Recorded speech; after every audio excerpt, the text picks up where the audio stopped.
Hello, collectors. We are four collectors for collectors, and I am John, the 3D 80s kid, here to bring you another installment of my monthly recap of the YouTube sports card community, this time for the month of September. So let's check that out. Welcome to Four Collectors.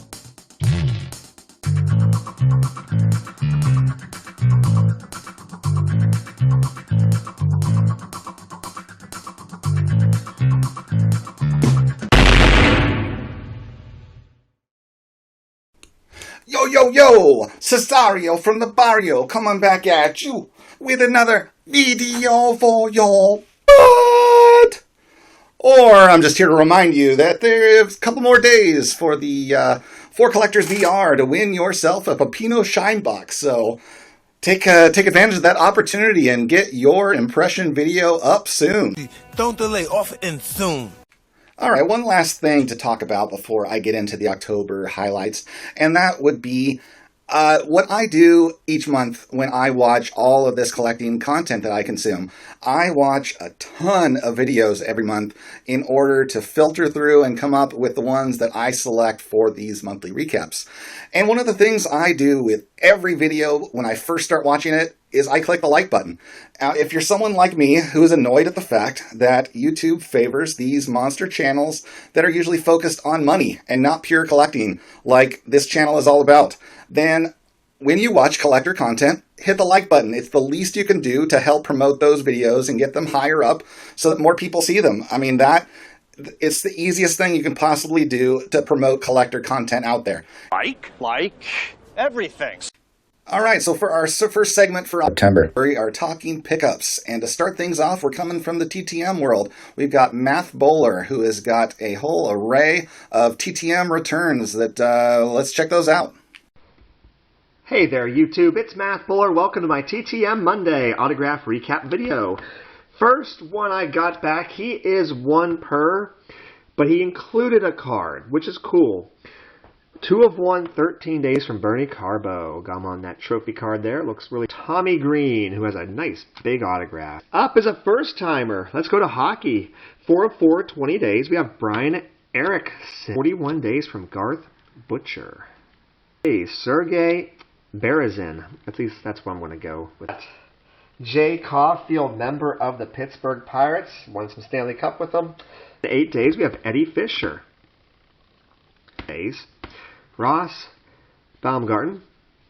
Next up, oh, this is a cool one, first time ever. Sending to Jim Beatty. We got Dale Barra. Nom Grieve. And to Fred Bean, who we have another completed dual sign card here. $10 per card. We have George Foster. We're sending to another Foster. Norm Foster. 4 of 3 and 25 days. All right, I don't know about you, but back in 1989, I could not find anywhere that had Score Football, but every place had Pro Set. So I opened a ton of those packs of Pro Set Football in 1989. And up next is Bear Cards 34, who's got an example of a very rare, turns out to be a 1988 test issue that he picked up from Pro Set that it's got the similar design to then what became the 89 set. So let's check and see what he got. Hey everybody, this is Brian with Bear Cards 34. We're going vintage here. Not kind of, this is vintage. This is a 1950 Bowman Daryl Hogan. He was a linebacker and guard for the Pittsburgh Steelers. 2020 Elite rookie autos. Orange, number 24 out of 25 right there of my favorite Chicago Bear, Jalen Johnson. Right, so this is 1989 Pro Set. This is a Mike Singletary right here. And this is the card design that I'm sure a lot of you, if you were around in the 90s, are very familiar with. But there is a little bit of a set of Pro Set that is much more rare. And that was these right here, these 1988 Pro Set test football cards. Up next, we've got Brad8671, member of the recent 2023 YouTube Sports Card Hall of Fame class, who picked up a huge Dan Marino card that is a rare issue. And let's see that one. Hey guys, Brad coming at you here with a little mail day. Dan Marino, 3 of 10, 09 Exquisite, PSA 8, which like I said, that doesn't really matter. That's all I got, just one card. But It was a doozy. Next, we've got Orlando from A Collector's Dream, who picked up some really old, early 1900s tobacco non-sport cards that are pretty cool, along with one really nice condition 49 leaf card. So let's check that out. Hello everyone, this is Orlando from A Collector's Dream. I found this on eBay. And this is a 1911 postcard from George Washington. These are all from the early 1900s. And these are the flags. So I picked this up. This is a Spain flag because originally my family came from Spain. I picked up the Venezuela one. I have friends in Venezuela, so it's an Ecuador flag. They have different states. I couldn't find Florida, but this one was in nice condition. It was Ohio. These are called toast cards. This one talks about cards, and it says, a card maker may often turn up trumps. Another Spain flag, but this one is a silk. I picked up this beautiful Johnny Mize 48 leaf card. Next, we've got another YouTube Sports Card Hall of Famer, B-Roth6, who is a recent subject of mine in a Collector to Collector interview. And he has picked up some really cool non-sport pre-war cards, as well as an assortment of pre-war and vintage baseball. So let's check out those great pickups. All right, guys, happy Wednesday. Just want to take time today to go over my Philly Show recap, including this Tigers team card, the 71 Clemente. That was not in the box, that was in the showcase. These were all so this Mike Epstein Sparky Lyle are two short prints, popular card, two examples of another popular card. Picked out this really nice 57 Clemente,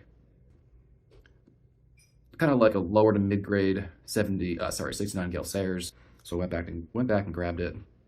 There's a really slight surface wrinkle right there, kind of next to his face, but great eye appeal on this 57 mantle. Like low grade, I don't even know what set this George Washington strip card is from, but these are all like low grade strip cards. That's a Walter Hagen rookie card, a Rogers Hornsby.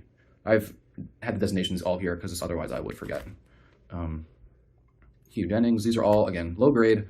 I picked out every Hall of Famer that I could find.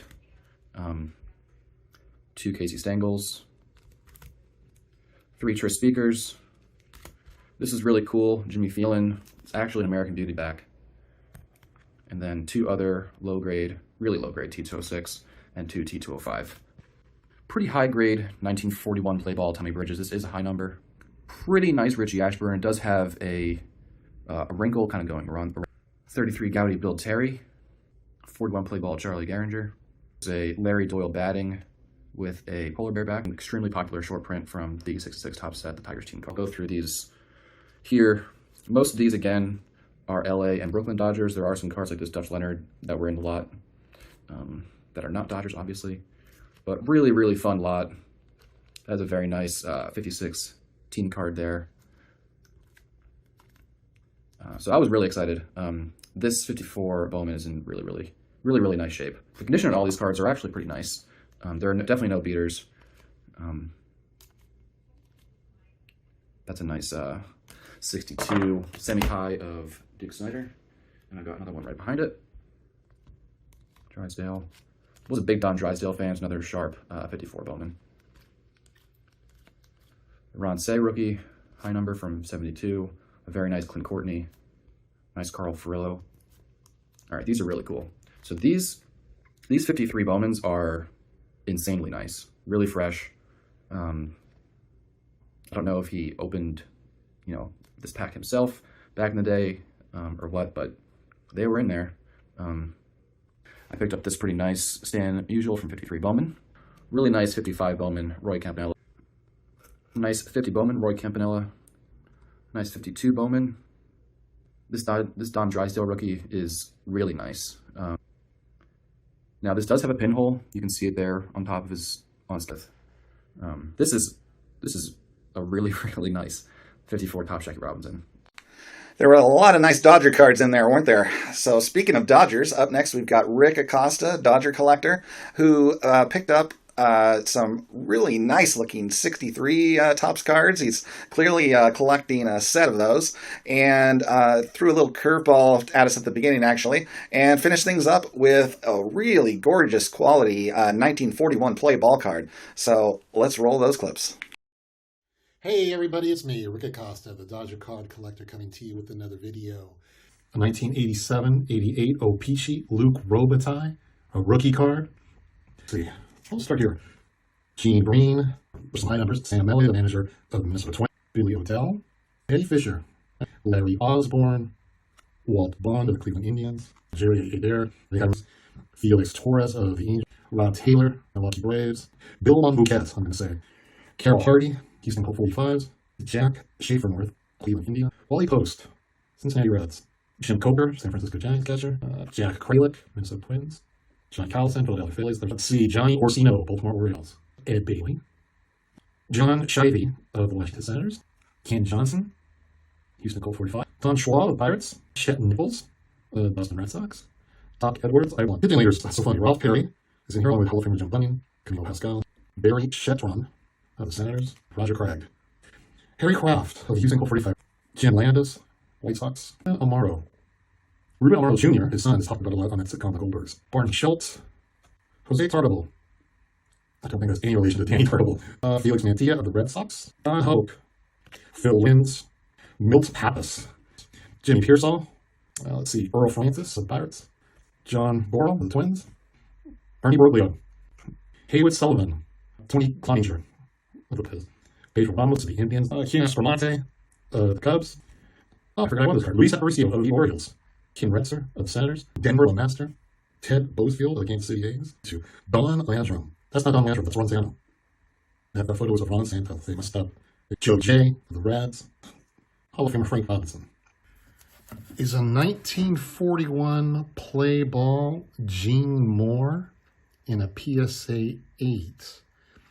Up next is Rocket Rick J18, who, if you are not aware, is an amazing set collector who has every complete Bowman baseball set and every Topps baseball set complete other than 1952. And you'll see him here. He's also got a 1939 play ball set, and he is now working on a 1940 play ball set. And also he's picking up some of the variations that occur in the 1962 Topps set to turn it into a master set, as well as a 1964 Topps stand-up set. So just so many sets for Rick. So let's check out his new cards. Hello again, everybody. This is Rocket Rick J18. Pete Appleton, who is pitcher for the Chicago White Sox. It's card number 128. The first is card number 129. Sorry about that. Lee Walls. And he has a card that depicts him facing to the right, and then this one where he's facing to the left. And the second variation is Willie Tasby. Willie was an outfielder with the Cleveland Indians, and this version depicts Willie with no emblem on his cap. So the other has his team insignia. I said, well, I can't have a set that's missing one card. And so I picked up a copy of the Sanders Madlock rookies. I'm also working on finishing a set of 1964 Topps stand-ups. And so I picked up Ed Roebuck, which is the last of the, even though this is a single print, wasn't completely inexpensive. Lastly, I have got John P. Collects Cards, who has picked up, as far as what I've seen on YouTube, the best condition Cracker Jack baseball card that I have seen to this point. That thing is just so amazingly crisp and vibrant. It's incredible how well this card from 1915 was preserved. So let's check this one out. Hey everybody, I'm John. I collect cards. But here it is. This is a 1915 Cracker Jack card number 135, William Killefer. Up next are my video highlights for the month of September. To start things off, I have got Adam over at Splendid Sports, who was a participant in our marathon live stream event with his buddy Dylan, doing their Turn Back the Clock segment for our event. And he was also a panel member of my live stream from about a week and a half ago about overrated, underrated, or properly rated Hall of Fame players from the 50s and 60s. So this recent video he put out was a walkthrough of his Mickey Mantle collection. So how many of you, if you owned the two biggest Mickey Mantle base cards in existence, would wait over 2 years of having a YouTube channel before you showed them? It's crazy. It's crazy. Yeah, I think we got crickets there on that answer, but apparently that's what Adam did, because he finally showed us his Mickey Mantle full player run, and yes, he's got those two big boys. So let's take a quick peek at the highlights of that video. Hey guys, Adam from Splendid Sports. And one of the things I don't think I've done the best job of is actually showing my collection. That is the understatement of this still very young century. And I'm going to fix that with this series here, starting with this first episode. If you look at the PSA set registry, there's a set on the registry called the Mickey Mantle Basic Run. It's 21 cards, and that's what I'm going to show here today. Let's take a look. We start with 69 tops. This is a last name in white variation and a 3.5. 68 tops and a 7.5. 67 tops and a 5. 66 tops and a 7. Go through pretty quickly here. There's the backs. 65 tops, great example of the type of low grade, high eye appeal vintage I go after now. Love that card. Also love the 64 tops, and this is a good example of higher grade that I used to target back when prices were lower, and really doesn't have, in my opinion, as good of eye appeal with the center. So love this card though too. 63 tops and a 4, and 62 tops and 3. There's the backs. 61 tops and a 5, one of my favorites. 60 tops and a 7. These two look awesome next to each other. 59 tops and a 7, and then a 58 tops and a 4. We're into the 50s. Here's the backs. 57 tops and a 5. 56 tops and a 6. 55 Bowman in a 6. 54 Bowman in a 5. I know I've never shown that one on my channel. All right. There's the backs. 53 tops and a 2. 53 Bowman and a 6. 53 was a great year. And then we have the 52 Bowman, 52 another great year, and a 3. And then the last page. Yes, I teased you, and I did not show the big ones. You've got to go check him out on his channel. I'm not going to steal his views. So head on over there and check it out if you want to see the big boys. So up next, I have got Tan Man Baseball Fan, who made a really cool display with 3 big pre-war cards. It's just a beautiful piece of art that he has created to be able to display on his wall. So just check this out. Hey, what's up, everybody? I wanted to show off this piece I just finished today. I am super happy with how it came out. This is it's a massive piece. First of all, it's 6x8, and it features 3 authentic T205 cards. There's Joe Tinker, John Evers, and Frank Chance. Evers, the Chance. Who? This is the infield for the Chicago Cubs from the early 1900s. And the reason why all of these are together is because of the poem that was written called Baseball Sad Lexicon, Tinker to Evers to Chance. I've been wanting to do a Tinker to Evers to Chance piece for quite a while right now, and I'm very happy. But also we have another bonus. We have the writer, the actual poet, we have his signature, Franklin P. Adams, at the bottom. So for our next highlight, we've got the Drew of Vintage Legacy, who brings one of the most unexpected cool collections that I have seen in a video. You have to see this one to really understand what I mean. It's sneaky awesome. So check out what the Drew has put together. Hey guys, it's Drew again. I once heard a comment that somebody said, You can always tell a baseball card collector at a business convention because they're the only ones that's looking at all the business cards and seeing how centered they are. Well, today we're going to talk about a card that's so far off center that most of you would say, I don't want it, but after the end of the video, I bet anybody would love this card in this collection. Let's check it out. So part of being a vintage collector is, of course, knowing what you want in a card. We can't afford all graded, high, perfect, gem mint 10 kind of cards, so we have to kind of give and take on what sort of things we want. Some people love, sharp corners. Some people want fine edges. Some people want clear focus. Other people want no print dots or anything like that, but I think the majority of people would say centering. An off-centered card is what they don't like. And honestly, centering doesn't bother me too much, but there are some people that are very, very extreme at it. Well, and I want to show you 1978, card number 22, sort of, Mr. Charlie Huff. So here's another one, pretty badly off cut. It's Bill Travers. Here's another one, Floyd Bannister. And finally, the last one I have is it's Bob Lacey. And one of the things I find cool is not how badly this card is miscut. It's the fact that they were so miscut that all four of these cards, if you put them together, actually creates, and I don't think my hands are big enough to do this, but actually can create a picture of what the entire scene of what that whole sheet was. And this is one of those cool things that value-wise, there's not a whole lot of it, but it's just kind of cool to have it. I have it in a kind of a little cabinet that I use, and when people come, they always look at it and they think it's so cool. For my next video highlight, I have got what turned out to be a very cool research project.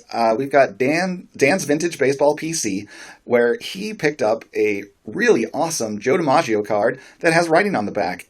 And he investigated to figure out who it was who wrote their name on the back of this card, where they lived, and what happened to them. And it's just a really cool project. So let's just take a look at some of the highlights here.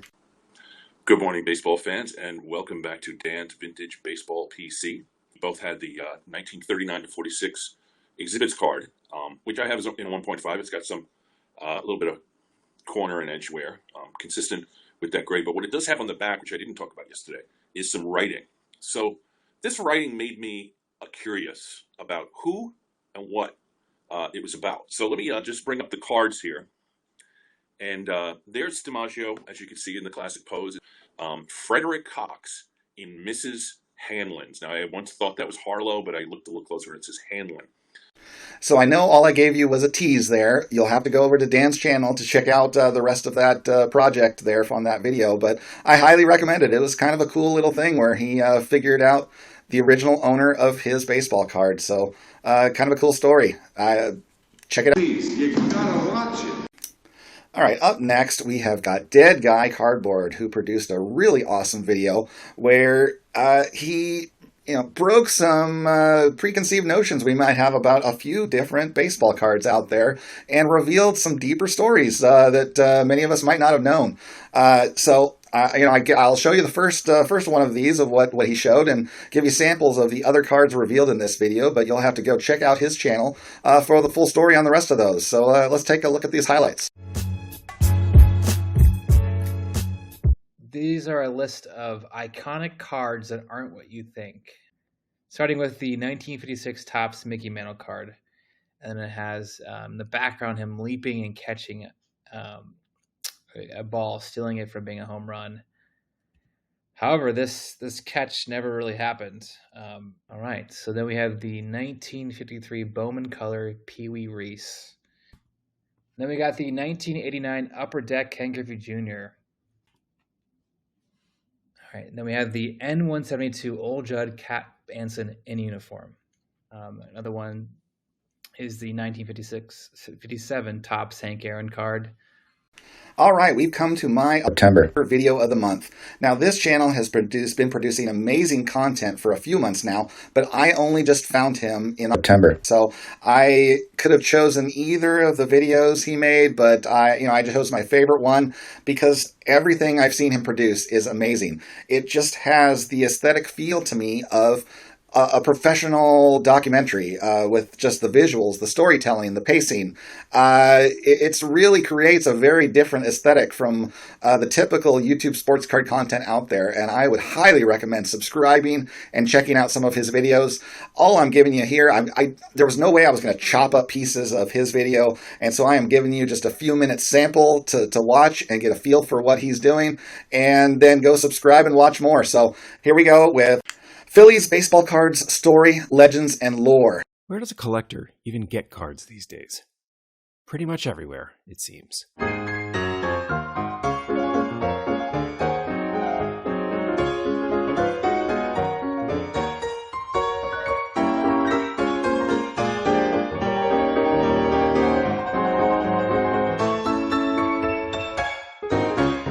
Back in the day, you got them at the candy store. In the 1970s, you could get them through mail order catalogs. The junk wax era of the 1980s brought us card shows and local card stores across the country, and many of the shows and stores with us today began in that era. Trading used to be huge, but few people trade cards anymore. The internet changed the landscape, and eBay is of course the monster of it all, selling around 50 million cards a year. 50 million! That's an enormous number, especially when we consider that there is still room in the market for hoodies, ComC, Whatnot, and a host of other smaller sellers, not even getting into the big auction houses like Golden, who sell the ultra-high-end stuff. Craigslist is still around too, though their reach seems to be waning. Then there is every social media platform, which in some way or another has a card exchange or market working on it. Facebook Marketplace, X, Instagram, you name it. With so many options, it is easy to lose touch with collecting and get sucked into consumption, the last respectable bastion before hoarding becomes a concern. So in a recent dearth in access to large card shows, I ended up casting a wide web into the odd nooks and crannies of the hobby and came away with some cool cards with a story. Like this 1979 Topps Burger King card number 11 of Nino Espinosa. In 1979, Burger King commissioned Topps to create a bespoke set exclusive to their stores. After all the dust settled, Topps only produced 2 team sets for the Philadelphia market and the New York market, the Phillies and the Yankees, respectively. For many of the cards, like this Mike Schmidt, Topps just reused the existing card, whole cloth. But there were a few players that only had cards in the Burger King set, like Nino here. The most famous is the 1979 Topps Burger King Pete Rose, which is his first card in a Phillies uniform, but his standard-issued 1979 Topps card is still with the Reds. For reasons that I don't remember, or perhaps never knew, I've been one card short of a full 1979 deck for years, in that I never picked this one up. It's one of those cards that's too cheap to find on its own, and I wasn't interested in buying a complete Burger King set just for this one card, especially when the Pete Rose, the only card of any real value, is almost always absent from the complete set. All right, thanks for watching another monthly highlight video. I greatly appreciate all of the YouTube sports card community out there for producing amazing content that I am just going to keep watching, and I am going to keep liking every one of those videos, and you should do the same. So everybody, we are For Collectors, and thank you very much for watching. Welcome to For Collectors.